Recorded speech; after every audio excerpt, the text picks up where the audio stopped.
Thank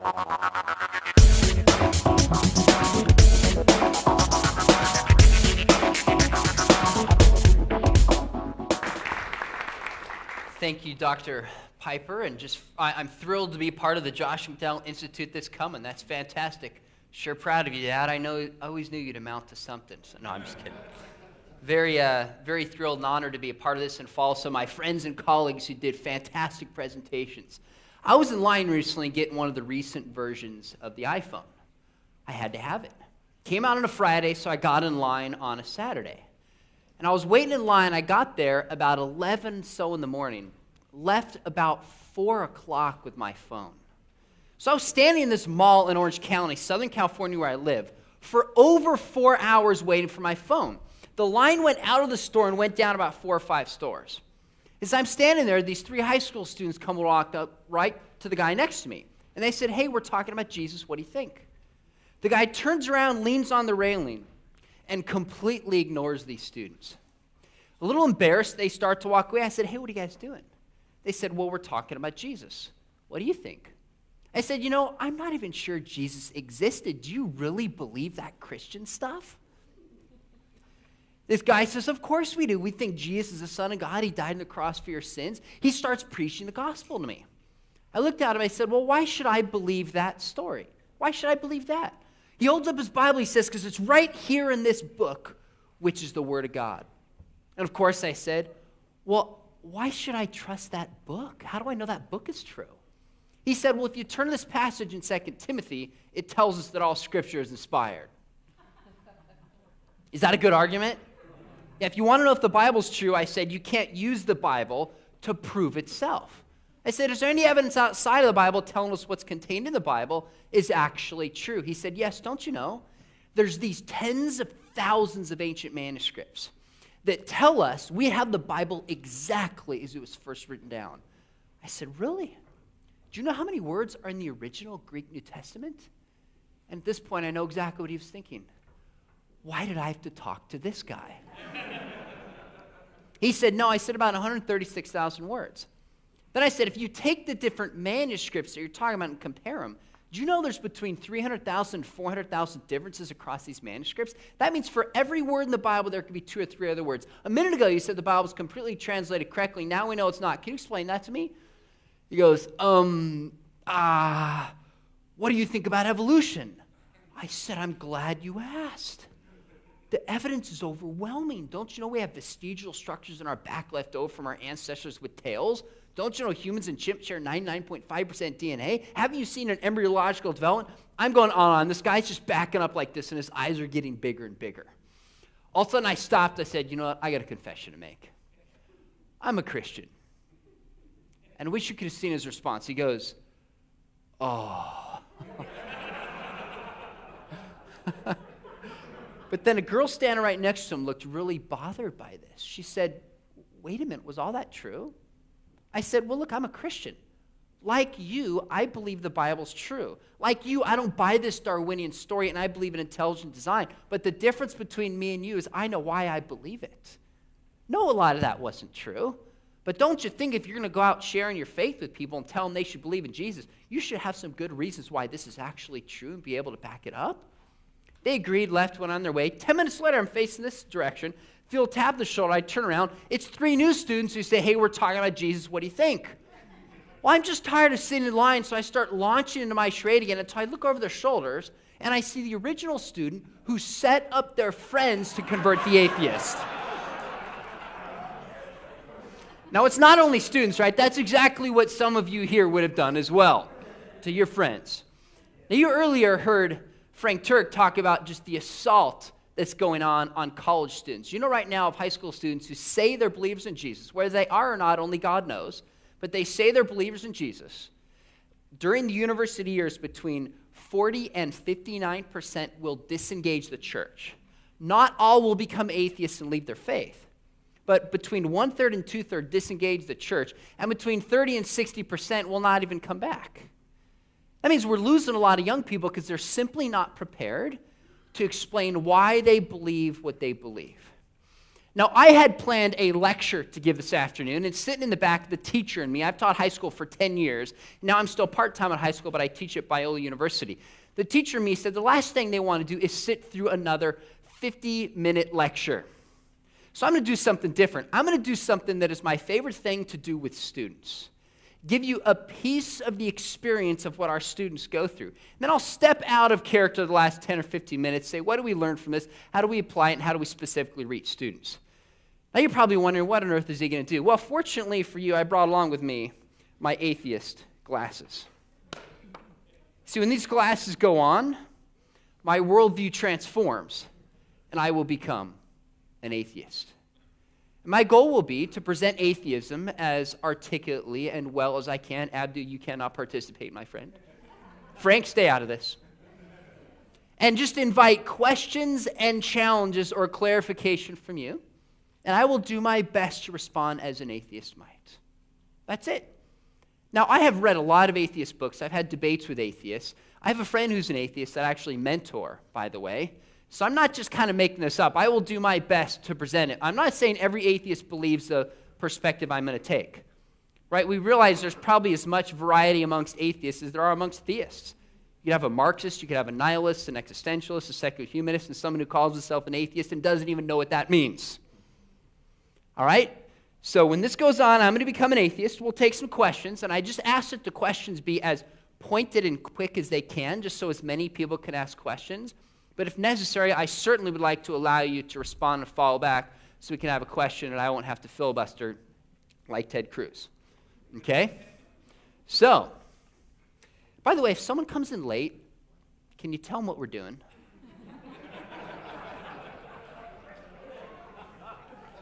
I did go to Biola University, and we would have chapels, maybe 2,000 to 3,000 students filling up the gym.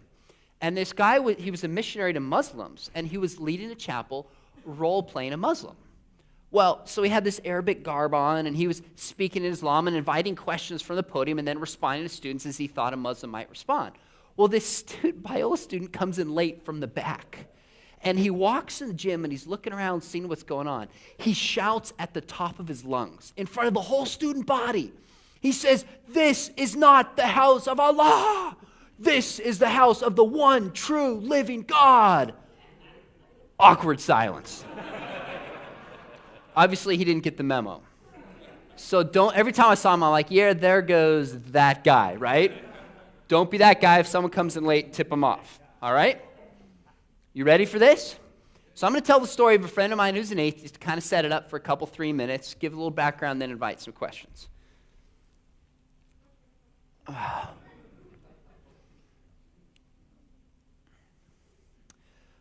Good afternoon. I want to thank you for inviting me to your institute of Josh McDowell. Are you the Josh guy? Is that who you are? Okay, all right. I've heard of you. Thank you for inviting me to speak at this event. This is very unique. I don't get invited to a lot of Christian events. I get invited to a lot of government events or secular humanist events or university kind of events, but this is unique. And I've always wondered why. I thought maybe it's because Christians see me as like the enemy, the bad guy who took prayer out of schools and is trying to redefine the nature of marriage. So why are you bringing the enemy in to speak? That could be it, but I suspect it might be something different.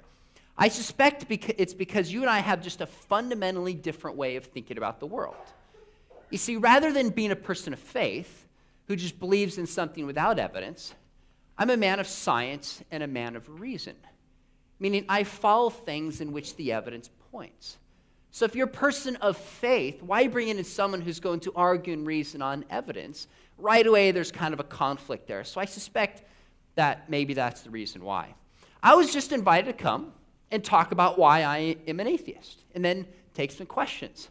I actually would say this. It's interesting. I have discussions with my Christian friends, and they'll always say to me, they'll say, well, you should be willing to follow the truth. And I can stand before you today and say, honestly, I am. If Christianity was true, I would believe it. I would want to believe in a God that cares about me and eternal life in a place called heaven. Why wouldn't I want to believe in that? I just don't find any good reason to think it's true. And I find a lot of reasons to think that it's false. But if you could persuade me today and make some arguments that it's true, I'd be willing to believe it. So I ask you this. if we could see that Christianity is not true, would you be willing to follow where the evidence points? And only you can really answer that question. I actually grew up in, how many of you are Christians, by the way? I'm just curious. Okay, now I won't spend time to talk about what that means, because last I heard there's 38,000 different denominations that can't agree on almost anything. But I'll just kind of assume for sake of discussion you call yourself a follower of Jesus, okay? Fair enough. I used to be a follower of Jesus. I actually went to a Southern Baptist church. When I was growing up, I went to Sunday school.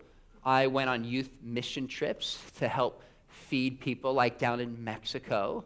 I would study my Bible. I would do evangelism. And then when I was about 15 years old, I remember having a conversation with somebody who was a skeptic. And she raised some questions that were tough that I hadn't heard before. You see, in these kind of questions, my first thought was, well, my pastor taught me. My second thought was, well, my parents said. My third thought was, well, the Bible said. And my fourth thought was, you know what? I wonder if she's right.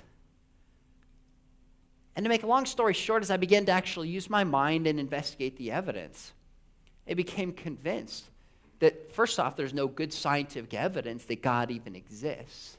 I'm not even sure Jesus existed in the first place. He might have, but it's questionable.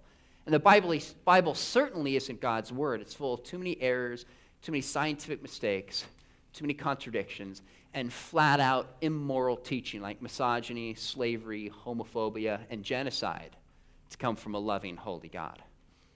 I became an atheist. To be honest with you, it's probably one of the most freeing things I've ever done. It was one of the most freeing things I've ever done to become an atheist. So I look at it like this, and then I'll take some questions.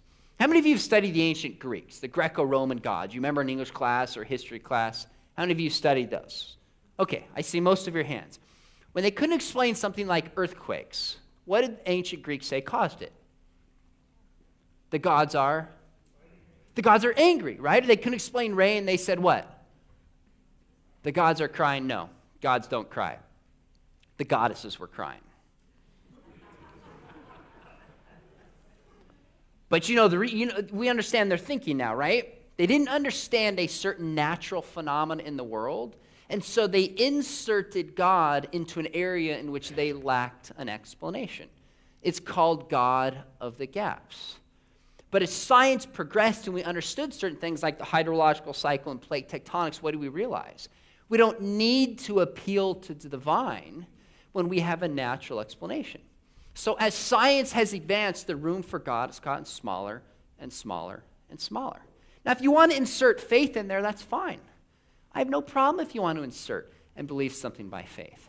My problem is when Christians say they think it's actually true, and then they want to force their views on the rest of society. That's where I have a problem. Now, I could keep going, but I think we might have a little more fun if we just stop and take some questions.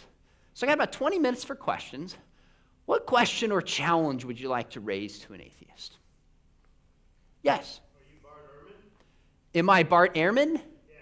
Yeah. No, my name's Bob, although I know Bart. He's a friend. Okay. Yeah. Why did Bart think Jesus wasn't real? Actually, Bart doesn't think Jesus wasn't real. He wrote a book on the existence of God, defending that Jesus really exists, and he goes after people like Richard Carrier and others who dismiss the historicity of Jesus. So Bart thinks that he exists, but I disagree with Bart on that one in particular. But he doesn't deny the historicity of Jesus. Since just observation, things from my observation tend to fall into chaos and disorder, what would your explanation be for the order and complexity that we see in life? Yeah, that's a great question. He said things tend to go from order to disorder. Now, that's true, but it's not always true. In fact, I remember, was it 2 or 3 years ago, that tsunami in Japan, where that tsunami came in, horrible, wiped out a lot of people, which, of course, raised the question, where is God in that? But that's a separate issue. And I remember looking out at all the chaos in the ocean, and all of a sudden, this whirlpool formed naturally. Now, do you know a whirlpool is order that came out of chaos? We actually see this all the time. If you have a bathtub, and if there's a crack in the bathtub and it opens it up, the water will come out of this chaotic pattern. It'll actually form a basic structure by itself as it leaves and exits it. So we actually see within nature certain patterns of order emerging from so-called chaos. So I don't see any reason why we would need to put God in there when we have a natural explanation for it. Complexity, you really address the complexity Well, sure, it's just a matter of time, and it's a matter of degree. It's not a matter of kind. I mean, we see it happening all the time in nature. Things like snowflakes, right? You can get very complex things through seemingly random natural process. We'd all agree that a snowflake is very complex, has a certain pattern that's repeatable, and every single snowflake is unique. Yeah? Yeah, a two-part question. First is, how do you believe the world came into being? By the world, do you mean Earth, the world, or what specifically are you referring to? The entire universe. Can you tell me? Okay, so how did the universe become? Yes. Yeah, here's the interesting thing. I actually think the universe came from nothing. I think the universe came from nothing. Now, I look out and I see some of your faces in response, and some of you kind of went, shh, and like, give me the look like that's crazy. But look, sometimes truth is stranger than fiction. Sometimes truth is stranger than fiction. For example, take this podium, right? You probably look and you go, oh, that's solid all the way through. What do we know from physics about this podium? What is it? It's almost entirely empty space. The appearance and the truth is very different than reality. Do you know one of the things Einstein discovered is that space and time actually curves? If you had a powerful enough telescope and could look out into the depths of the universe, what's the furthest thing you would see? Anyone know? I heard someone say it. What was it? You'd see yourself. You'd see the back of your head. Now, that's totally counterintuitive, and it doesn't make sense, but it's actually true. So we look at the sun and we say, when does the sun rise and the sun set? Because it looks that way, but in reality, it's not. Well, the same is true metaphysically. We've learned this when it comes to quantum mechanics, that there are events that happen completely uncaused. We actually see things come into existence from nothing. I can't explain, I don't know why, but we see this on the micro-quantum level. So why would we need to insert God into this? We have a natural explanation for it. And I think Stephen Hawking's book, The Grand Design, shows actually how the laws of physics can explain how you can get a universe from nothing. So you would acknowledge then that you believe in the supernatural? No, I don't think that's supernatural. I don't think we need to appeal to something beyond nature to bring it into existence. Why would that be supernatural? Quantum mechanics is not supernatural. Something can come from nothing? That's not supernatural. It's not? You believe in the first law of thermodynamics? Of course I do. It says matter can neither be created nor destroyed. I don't believe matter was created. It's you who believes in a creator who would have to imply that it's created and hence contradict the first law of thermodynamics. I don't think it was created. Good question, yeah. You just said you didn't believe that matter was not created. Is that correct? I didn't believe that matter was not created. That's a lot of negatives. You just said that you didn't believe that matter was created. Is that correct? That is correct. Okay, so how would you explain the cosmological argument for the existence of God, where modern astronomy and modern cosmology would totally refute what you just said? The modern cosmology says that all of time, matter, and space came into existence at a single point in time. Okay, now listen Matter- very matter carefully. is not eternal. When I said matter can either be created, I'm using created in the sense of a creator. So if you say created, you're implying that there's an intelligence behind it that brought it into existence. I reject it in terms of the word created. That doesn't mean that I don't think matter can come into existence without a supernatural cause, and that's exactly what I believe. So I believe in the Big Bang. There's no question about the Big Bang. Alan Guth said in the show Science that someone who rejects the Big Bang is a scientific crank. So where's the banger? Well, there doesn't have to be. I mean, that's a cute way of like saying it, right? Ooh, there has to be a banger, right? But you're assuming that God exists and assuming that matter has to come from a mind outside of space and time. And then you're saying to me, now, where is this God? And I'm saying I reject that hypothesis. Quantum mechanics shows that you can get matter from nothing. I haven't said anything about the nature of the creator. You assume that I'm going to God. All I've said is I'm asking for a response as to how did matter come. You said out of nothing. That doesn't work. It came from somewhere. Well, no, time out. We know it didn't come from God, because if you said God is a creator, then you have to explain the origin of God. I haven't said anything about God. I've asked you to explain. Okay, you obviously are going there. The cosmological argument is used by Christians to argue that the cause is God. So at least be honest in our exchange that that's where you're going. The cosmological argument is based on all of cosmology. That's strong cosmology. Okay, so if it's based on all of cosmology, do all cosmologists accept it? No, because some... Exactly, because it's not based on all of cosmology. If it was as universal as you're saying, it'd be like gravity. But it's not. Some cosmologists have an a priori rejection of anything that does not... Okay, so now you're inserting your philosophy into it. So basically what you're saying is all cosmologists who are real cosmologists and are not blinded except your hypothesis, those who don't do it because they don't follow the science, they just reject it for philosophical reasons. Now you're not even arguing science, you're arguing philosophy. I'm asking you not to engage in special pleading and just so stories to fit your... Okay, honestly, who's special pleading here? Is it me or is it him? Oh, you don't want to answer it because you know exactly that's what he's doing. I would point you toward Lawrence Krauss's book, who's a physicist, Something from Nothing, or The Grand Design by Stephen Hawking, 2010. Scientifically, we know that you can get something from nothing. Again, I don't know how it happens. I'm not going to pretend that I can explain. Can I finish? I'm not going to pretend I can explain how it happened, but we know scientifically that this is exactly what happens. So why bring a God into the picture if there's no reason to? If we can explain it within the system itself, there's no reason to bring God into it. Let's give someone else a chance. I don't think we're going to resolve this. Yeah, crystal formations like snowflakes that you mentioned earlier can give you a certain amount of complexity. But when you see something like the living cell, which is as complex as a little city with all the information pathways and codes that exist, it's hard not to see it as an engineered system. In fact, the entire new field of biomimetics is where human engineers and scientists are trying to make engineered systems to be as efficient and as elegant as these natural systems. We haven't been successful yet. So how do you end up with this fabulous engineering in nature, something like the living cell, without an engineer, by accident? Yeah, I'm not sure I would use the term engineering. There's a lot of things in nature in which there's really poor design. There's a lot of things.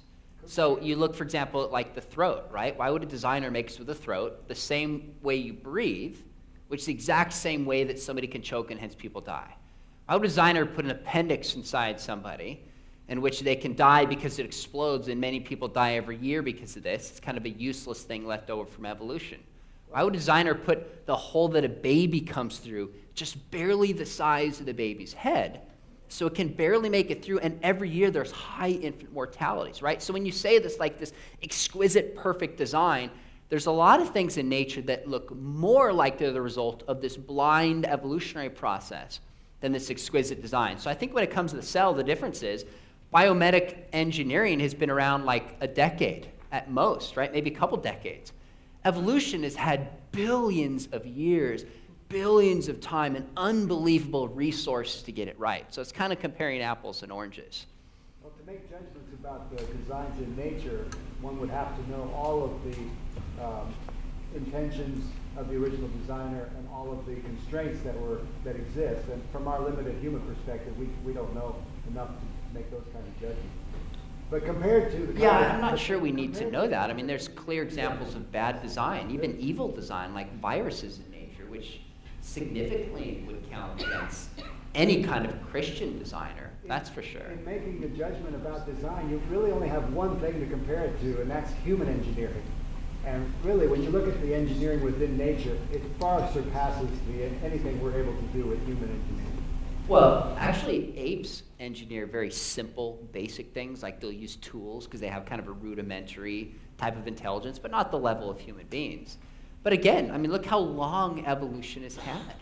I mean, billions of years, and humans are just a dot, a speck on the map of this. So I think evolution is a very creative, powerful force that has brought us to where we are today. Yeah, up at the top. Where would that powerful force have created consciousness separate from nature itself? Where did that arise? Yeah, I think I would refer to consciousness as what's called an epiphenomenon, that it's a certain property that given a degree of complexity when certain elements are present, consciousness will emerge. So we see things like wetness. Wetness is a new property that's not in hydrogen, it's not in oxygen. But when the two elements are combined together in the right temperature in the right place, you have this new property emerge that's unique. It's called sui generis. I think the same is true with consciousness. It's at a level of complexity and a level of adaptation. Consciousness emerges from lower particles and lower elements. So the potentiality was always there, but we don't see it emerge until a certain level of complexity. And clearly consciousness has an evolutionary advantage, right? I mean, if we were not conscious, we wouldn't be able to solve many of the problems that we have, and there would be a negative effect on our survival and our species. It still doesn't differentiate it from just atoms and particles of nature, where consciousness would somehow say that I'm different from nature. What you were describing would be a result of just nature and complexity. Well, it's still within nature. It's just a new function and capacity that we have to do that results from physical evolutionary processes. I mean, if you want to argue for the soul, that's a whole separate issue. And that raises a lot of problems that we could go into if you wanted to. I'm not sure you want to go there about how the soul and matter even interact if they're fundamentally different things. So if you take the substance dualist approach like from Descartes, you're going to have a lot more problems than you will in the way that I describe the emergence of consciousness, which is adopted by most scientists and arguably most philosophers today. Notably, Jaegwon Kim, probably the leading philosopher of mind in the world, says that's the best explanation we have. Anyone from this side? Don't want to, go ahead. How do you define evolution? How do I define evolution? That's a great question. I will come back. I'm not ignoring the question, I promise you, but I'm curious. How many of you would say you don't believe in Darwinian evolution? Let me see your hands. I don't accept Darwinian evolution. Darwinian evolution, Darwin's explanation, model of evolution, you don't believe it. Okay. How many of you can define it? I'm curious. Put your hand up. I'm going to call on you. How many of you can actually define what Darwinian evolution is? Anybody? Can anybody actually define Darwinian evolution? Okay, one finger. Second hand went up, a third one in the back. There's a pen over there. He's holding it up slightly. There's 5. Okay, so all of you told me you don't believe in Darwinian evolution, but then you can't define it. Don't you think if you're going to reject a principle that's so foundational to all of science, you should maybe understand it first? I mean, isn't that fair if we're going to critique and dismiss something? So Darwinian evolution has 2 primary components. One, universal common descent, that there was a first common ancestor or a few that we trace back to, hence Darwin's tree of life. Second, the mechanism that drives it is natural selection operating upon random mutation. That's neo-Darwinian evolution the way it's understood today. So if the evidence demonstrated that Darwin is wrong, would you be open to accept? Darwin probably was wrong. He wrote 150 years ago and didn't understand DNA, he didn't understand genetics, he didn't understand information theory. If neo-Darwinian evolution was wrong, I would certainly reject it. I just don't find any reason to reject evolution. I think the evidence is overwhelming. What evidence do you have for macroevolution? Do you use to quote the Honorable Frank Turner? Yeah, he ripped that off from Ron Carlson. But anyways.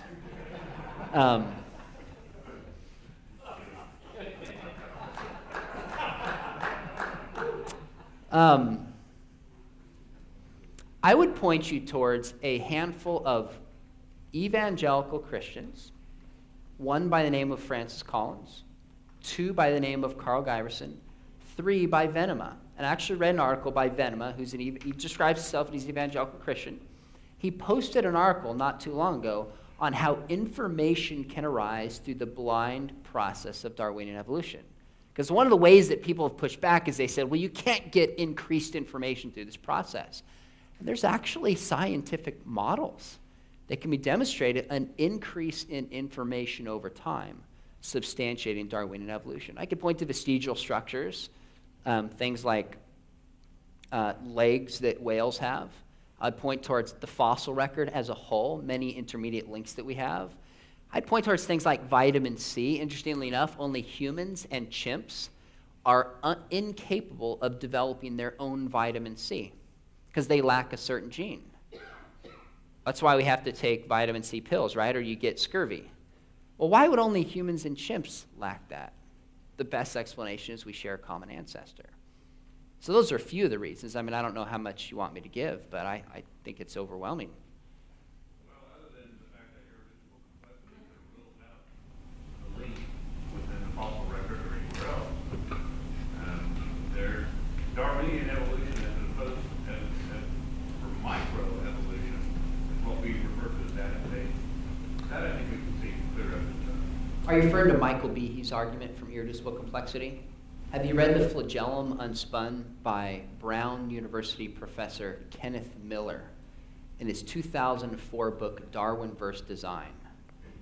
The reason I quote that is because Ken Miller has utterly dismantled the flagellum argument. In fact, he's shown that you can have simpler systems, what's called the TTSS precursor system, that has some of the proteins, in fact, necessary for the construction of, say, the flagellum. What does that tell us?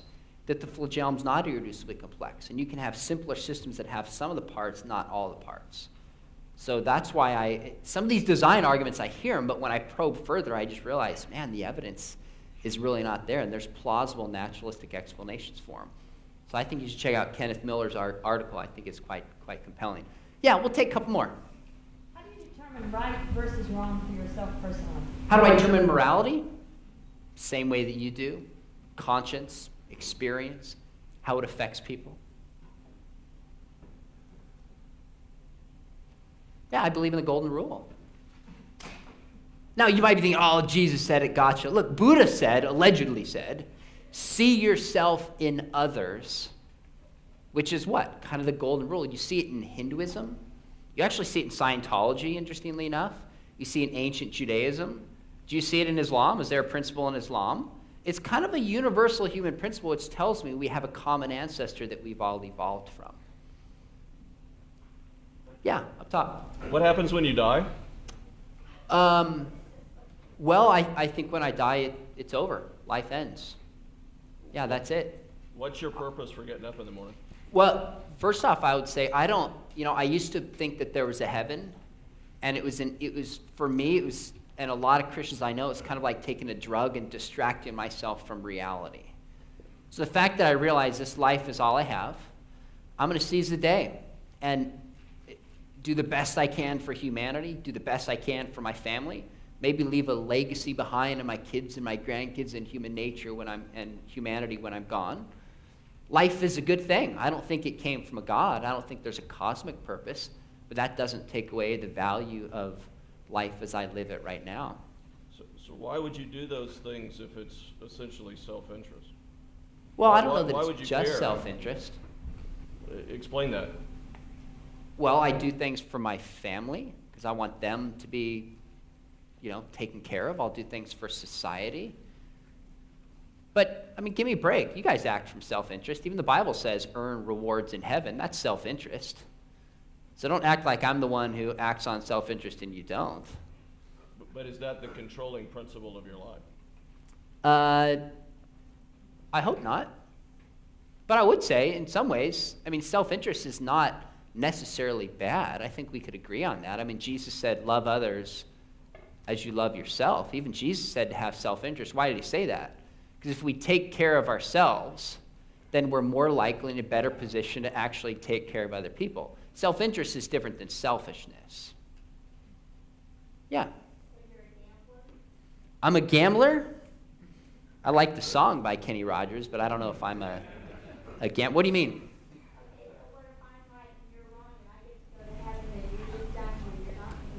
Well, maybe, who's the guy who wrote Love Wins? Maybe Rob Bell is right. And in the end, everybody goes to heaven. Maybe. He's a Christian, right? He says everybody goes to heaven. Maybe C.S. Lewis is right, that I'm an undercover, Christian or something like that. Maybe the Muslims are right, where you undoubtedly go to hell and so do I. We're all gambling something, right?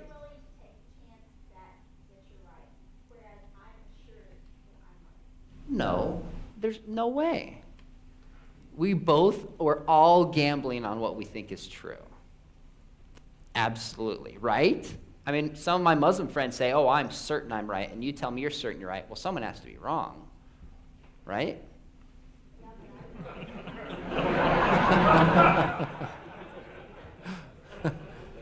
All right, I'm coming out of character. We're going to run out of time. I'm having too much fun. I'm sorry.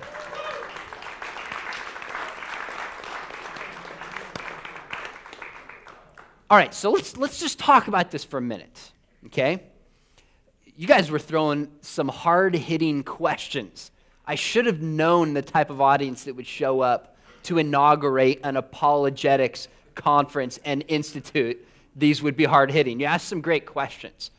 Part of here's what I want you to do. I want you to kind of rate yourself, scale of 1 to 10. All right? 10, and I mean on the comparison to 1 Peter 3:15. Sanctify Christ as Lord in your heart. Always be ready to give an answer. Do it with gentleness and respect. How ready were you to ask good questions and give an answer?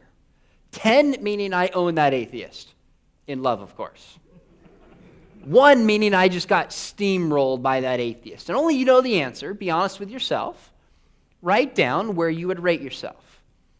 Okay, now one of the reasons I did this is we can stand up here all day and say we're losing our kids. Atheists believe this. But until we kind of feel it, and until we get pushed back by somebody who, whether we think it's persuasive or not, at least makes it seem somewhat reasonable, we might not really get the gravity of what's at stake. So I'm not too worried that any of you in this room are going to go home, wake up at midnight, and have an existential crisis about what you believe. I'm pretty confident either you have the answers and saw through what I was saying, or if I threw some out you didn't know, you know how to find the answer, right? I doubt anyone in here is going, man, I don't know what to do. But can you imagine being a high school student, leaving into the university, and all of a sudden you're hearing a professor say this, not for 40 minutes, but day after day after day, class after class after class. And there's all the moral temptation around you, right? There's a social pressure to give in. No wonder so many of your kids get rocked in their faith. They're simply not prepared. I love doing this with students. It's one of my favorite things to do. When I'm done, students will just surround me until I finally say, I got to go to bed. Because they're thinking, how do I answer this? I never thought about this. Because one of the biggest challenges I think we face with apologetics is just making it interesting, right? I think it's interesting. I don't know why anybody wouldn't think it's interesting. But I've worked with students for a decade, and they're not thinking about, how do I answer the problem of evil? How do I explain contradictions in the Bible? They're thinking about, what am I doing this weekend? How do I get this test done? And, how am I doing on this new video game, right?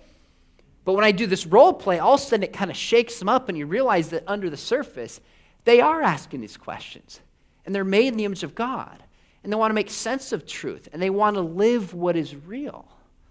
Right? So this is a strategy. I'd encourage you, just in one sense, to use this kind of strategy with young people. Role play yourself. Bring in someone from your church to do it. Bring in a speaker from the outside. Every weekend I speak to students, I always ask if I can. I say, can I start with my atheist role play? Because once I do this, I've got them in the palm of my hand for the rest of the weekend. Most of them, there's still a few knuckleheads that are outliers, but as a whole, the students are there and they're engaged, and all of a sudden they realize the importance of these questions. Now let me ask you this question first, and we only have a minute to hit on this. How'd you treat me as the atheist? How'd you treat me? Antagonize me, okay? How else? Rude. What's that? Rude. Rude, okay. Argumentative. Patronizing, okay. That's a big word. Can you define it? No, I'm just kidding. Okay, patronizing. Adversarial. It's difficult not to get emotional and want to get That's right. And want to get physical, he says. Okay, being an honest man. The only reason I didn't fear that is I've got Abdu right here. And I'm pretty sure Abdu could take all of you if he needed, necessary. No. You thought respectful. Okay, all right, we've got a little divergence here. Now, I've done this a lot. I've done it with students, I've done it with pastors, I've done it with teachers, I've done it with parents. And the funny thing is, it tends to be the adults that get the most defensive and angry. Sometimes students do. It certainly happens. And what often people say, well, see, this is what apologetics does. If you start teaching people how to give answers, then they get defensive and they want to argue. I think that's the opposite. I think the reason Christians are often defensive and antagonistic is because we're not confident enough in what we believe. When we are confident and we know when we can articulate it, we're not threatened when someone challenges our ideas. Now, we might be upset that others are going to be persuaded by it, but apologetics actually builds confidence, and it can help people be a better ambassador for Christ. Why are Christians so defensive and so angry and consistently embarrass us on talk shows? Because we haven't valued the life of the mind. We haven't taught people to think Christianly and articulate their views well. That means what you're doing, if you're a pastor, if you're a teacher, and you're teaching people to think, you're making a significant contribution to the life of the church. I was speaking to high school students doing this, and it was in a stadium of 6,000 students. And I set up microphones. It was up in Minnesota. I set microphones up around the stadium. And I took questions, and I turned around. I put a hat on before I had my atheist glasses, and I turned around, and all of a sudden this group of students booed me. They're like, boo, boo, atheists, go home. This youth pastor shouts out, you're going to hell. So I stopped, and I went off script. And instead of arguing, instead of doing my atheist role play, I stopped. I said, whoa, I didn't expect this, especially from Christians. I said, in fact, didn't Jesus say to love your enemies? Didn't Paul say in 1 Corinthians 13, if you have love, if you speak words of tongues but have not love, you're like a clanging cymbal. If you speak words of prophecy but have not love, you have nothing. It was silent in that stadium. I laid into him, which proves there's a God because junior hires were present.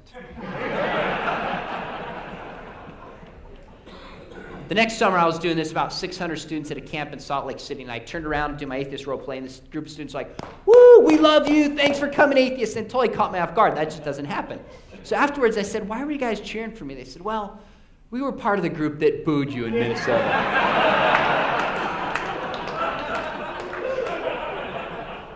You know what I realized? They got it. They got it. I was speaking to camp in Texas, maybe 500 students doing the same thing. And in the middle of it, a student to the back left. They were getting really defensive. Their answer to everything was, well, the Bible says you're wrong. And this student stands up. She says, well, I just want to read you something. I said, okay, what are you going to read me? She said, well, it's from the Bible. I said, I'm an atheist. I don't believe in the Bible. She says, I don't care. Listen up. Like one of these deals, right? And she reads to me Psalms 14:1, which says, the fool says in his heart, there is no God. I said, so you're publicly calling me a fool? She said, yep, you're a fool. Sits down. The students are like, woo-hoo-hoo, gotcha. Afterwards, all the students are gone. This 16 or 17-year-old girl who's going to be junior comes up to me, kind of looks around to make sure everybody had left. She says, I want to thank you for role-playing an atheist reasonably tonight. I said, sure. Well, why are you thanking me? She looks around. She says, because I'm an atheist. This was a Baptist youth camp. I said, really? Interesting. Well, why are you an atheist? She said, well, I've grown up in church, and I've been in youth group, and I had questions that didn't make sense about God, about the Bible. And my youth pastor would say, well, just have faith. My pastor gave me simplistic answers. And I eventually realized I don't believe anymore. I said, well, how'd you get here? She said, oh, well, I'm a leader in my youth group. I said, you are? I said, have you told anybody? She said, no. I said, why not? She said, well, I'm afraid that they'll treat me like they just treated you. That hit me hard. I don't think we realize the way we talk about and the way we treat atheists, Mormons, skeptics, any other non-believing group. And I'm convinced it's more about how our attitude towards them that shapes how they evaluate our truth claims than purely the truth claims within itself. I actually wrote a book called Is God Just a Human Invention? And in that book, we wrote it to respond to the new atheists, but with a very different tone. A loving, respectful tone while we tried to crush the arguments was the goal. And I thought, you know what, Christians are reading this. How do I get more skeptics to read it? So I got a hold of the largest skeptical group in Orange County.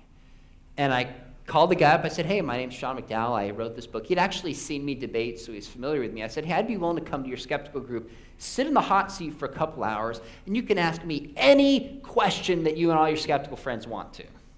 I don't know about you, but to me that sounds like a lot of fun.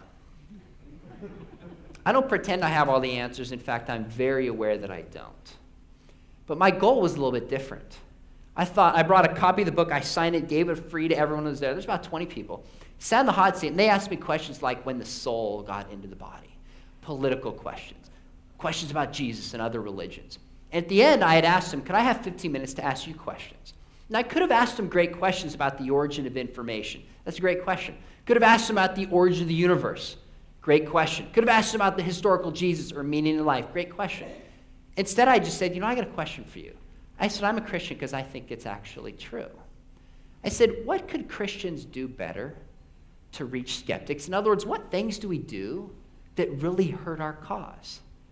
And instantly a lady, she's sitting to my right, she's probably 75 years old, she says, listen. She says, all my Christian friends want to tell me why I'm wrong, tell me where I'm mistaken, and they don't listen to me. Why should I listen to them? And then a guy who was sitting there who described himself as a former Christian, who's now an atheist, he said, stop the atheist jokes. I thought, man, I've got some good ones. Actually, he looks at me and goes, stop slandering atheists.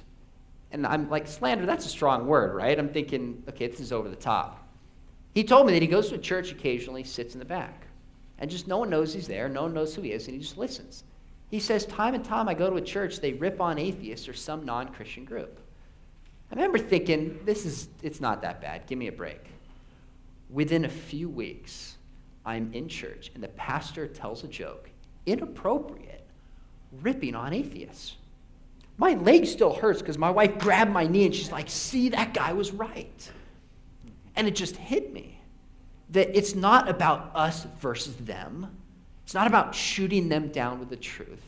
It's about loving people, but not forgetting that love speaks the truth.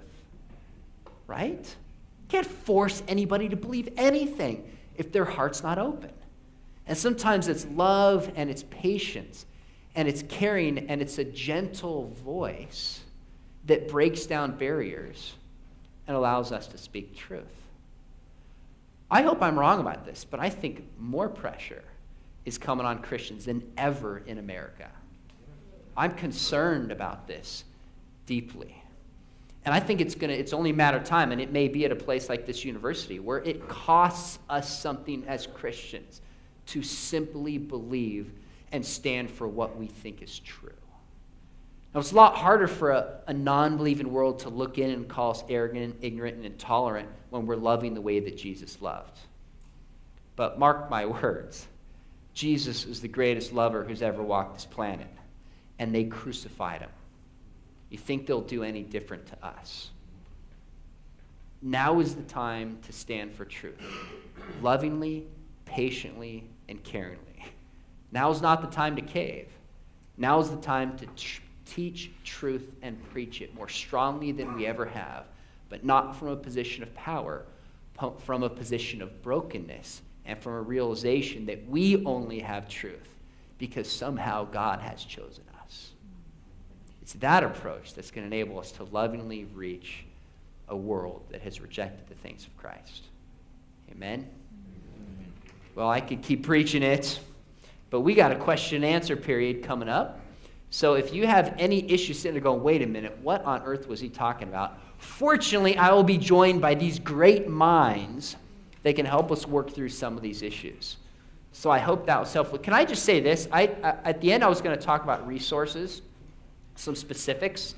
If you're looking for particular youth resources on apologetics, I simply put an article together on my website where I just put top student resources. It's not 50, it's like 5 what I think are must-read books for students, conferences you can send your students to like Summit, DVD teaching series, and my website is just seanmcdowell.org. It's just seanmcdowell.org. seanmcdowell.org. If you go down to the right, there's a little one that says Teaching Youth. And if you click on it, there's a bunch of articles, activities, and things you can use. One that just says resources for students. And there's some great ones in there you can particularly use with the students you get to work with. So.